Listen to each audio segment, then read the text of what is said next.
We are actually in prison right now in this body. So therefore, a true religion, a real spiritual process means to become liberated. And what does it mean to become liberated? It means to get out of this body and become a pure spirit soul. So that is what they are back in the spiritual world. Everybody is a pure spirit soul. Of course they have different roles, bodies even.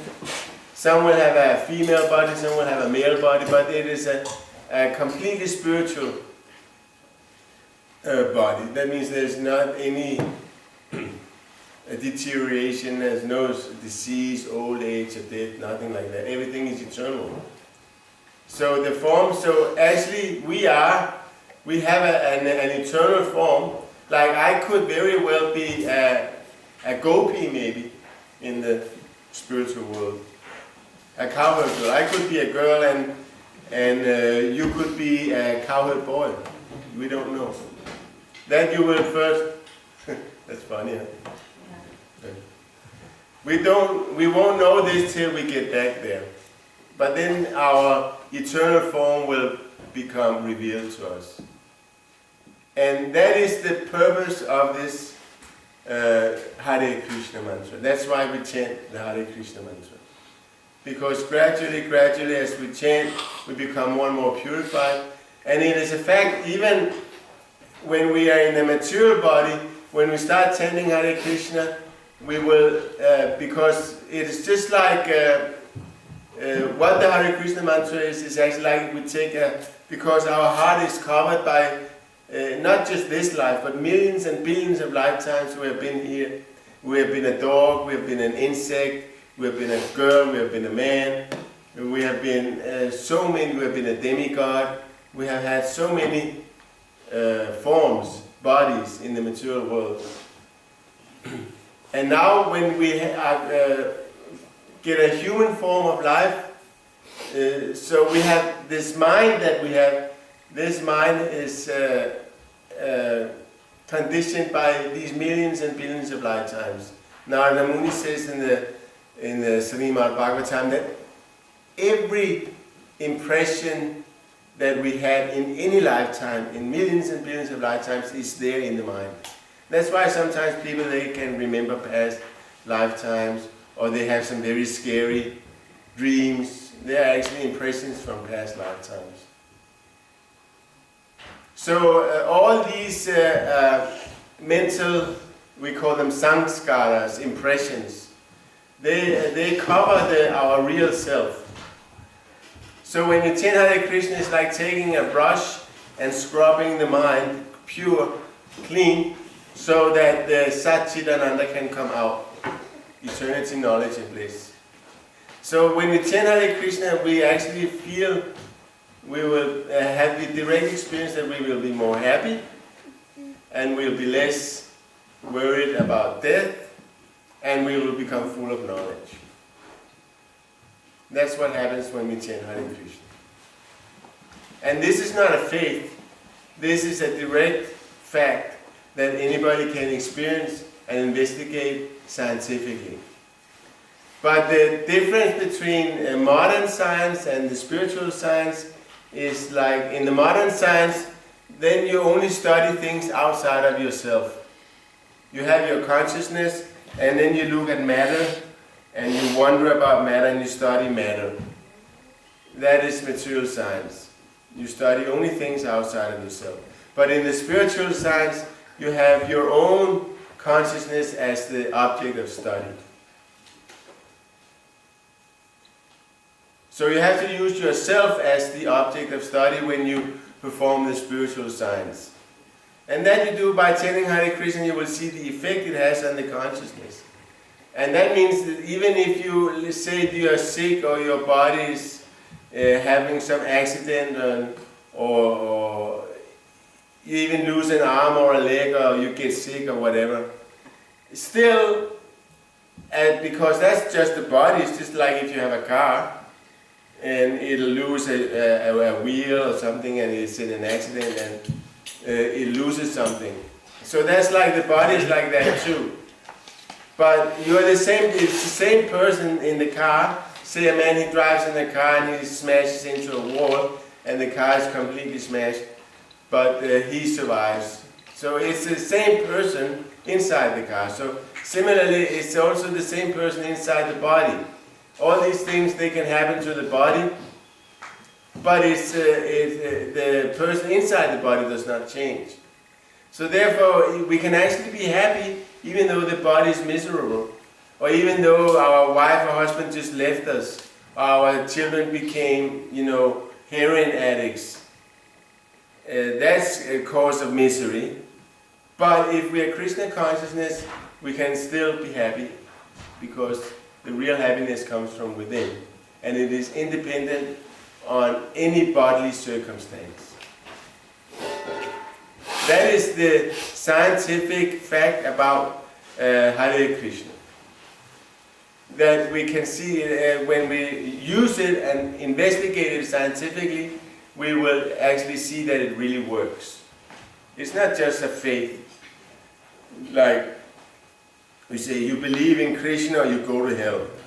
What is that kind of religion anyway? Stupid. Believe in Jesus or burn forever. Would God do like that? Of course He wouldn't. And also, if you don't take reincarnation into consideration, like the modern Prabhupada said we shouldn't criticize other religions, but I just have to criticize a little bit. Like they took out reincarnation in the original early Christianity, they had reincarnation. But then it was kicked out because it became a business. The church, they could sell you absolution. They could sell you, what do you call it? Salvation. Salvation, yes. They could sell you salvation for money. You would go to a preacher and pay him and he would give you salvation. So that doesn't work if you have reincarnation, because then you will understand that, but by next life, you don't get salvation just by paying some priest. You get born again. So therefore they took out reincarnation because it didn't work with their business. They had a good business going.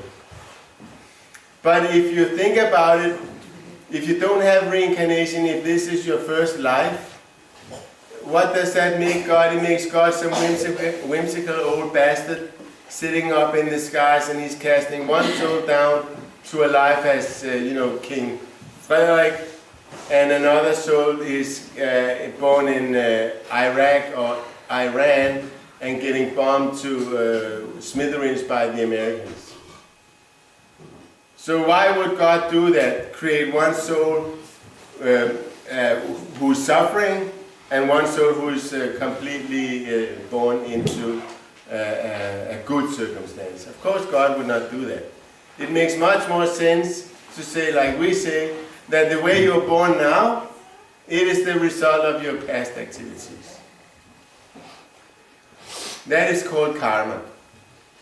That means, karma simply means that the happiness and distress that we experience right now is the result of our past activities, and the present activities, the activities we perform right now, they will result in our future happiness and distress. That means that we are the creators of our own destiny. Destiny is just not something blind that we are just, it is something that we create ourselves by our activities and by our mentality, the mentality that we cultivate. So therefore it is very important that we understand, and like Prabhupada explains in this purport, we understand how this material world is screwed together, how it is made. And Prabhupada explains that there are three Vishnus, you see, because Krishna, he's the original personality of Godhead. He doesn't have time for all this creation business and being the super soul and being inside everyone's heart, and thinking, now this guy's thinking like that, that guy's thinking, and I have to do this and that. Krishna, he doesn't have anything to do with that. what does Krishna do? He's simply enjoying life in the spiritual world in Goloka Vrindavan with the cows and his friends and his girlfriends. And there he's enjoying life eternally. So when he wants to be God and create the material world, then he transforms himself into Vishnu. And this Mahavishnu transforms himself into the next Vishnu, and this next Vishnu transforms himself into the third Vishnu, and that third Vishnu goes into everyone and becomes the super soul. That means God is in everyone's heart. And the soul of each and every universe is the second Vishnu and the first Vishnu. That's also an interesting point, actually. Mahavishnu, it is said that when Mahavishnu exhales, when he breathes out, all the universes come out of his skin pores. Like sometimes in modern science they speculate maybe there's more than one universe. But according to the Vedic version, there are millions and billions of universes. And they all come out of Mahavishnu, of his skin pores. And that's just like in modern science, they call it a singularity. They say everything started from a tiny little point, and then that point exploded. They call it the Big Bang. So our version that the universe comes out of the Mahavishnu's skin pore is actually also, you could say that's the Big Bang. And the universe expands, and when he breathes in again, it goes back into his body. And that takes 311 trillion years. That means God, imagine that one breath of God is 311 trillion years. That's a long time. And that's the lifetime of the universe. So we can understand how insignificant this one little planet, this one little universe is, if we see it in the whole picture of Mahavishnu. And then when all the universes come out of Mahavishnu, then he expands himself again and enters into every universe. And in that universe he creates Brahma. And Brahma creates all the animals and all the human beings and everything in that little universe. And then he expands again and enters into every living entity. Not just human beings, but pigs, cows, sheep, plants. They are souls, and wherever there is a soul, then there's also a super soul.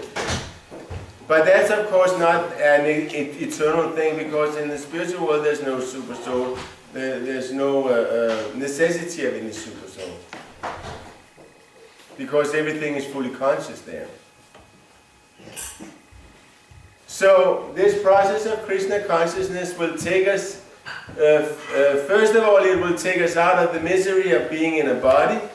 Second of all, it will take us out of the misery of being in the material world. And third of all, it will take us back to Krishna, where we will become truly happy.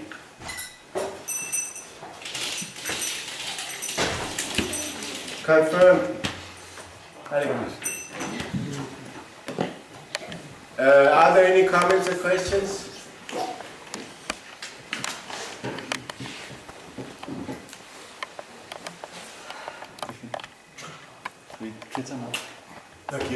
Okay, so we will have, nu skal vi have kirtan.